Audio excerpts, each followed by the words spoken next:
Alright guys, Alex with Master Garage here. Today we are going to work on 1998 Mercedes-Benz C280. The radiator is leaking, so the quite pretty fast guide for the radiator replacement. All data says 2.7, I believe. So basically 10 millimeter, two here, take off that. Make sure don't break the cable, the hood cable. Then you gotta release that clamp right here. That's just kind of plastic.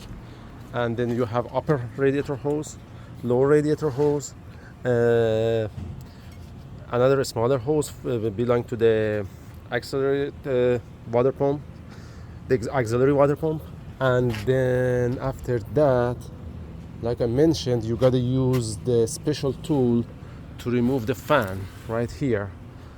You gotta be a mechanic or get those tools as a rental tool from O'Reilly's. They have it, so it's just kind of like goes here, and then you can put the other one and just twist it counterclockwise.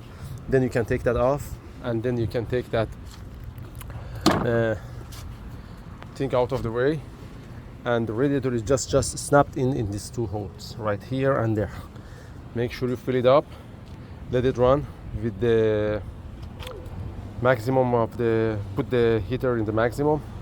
As soon as the thermostat open, then make sure you let it cool down again, fill it up with the proper coolant, and you should be good to go. That was a quick guide for the radiator replacement on 1998 Mercedes-Benz C280, pretty old car. Thank you guys for watching. God bless.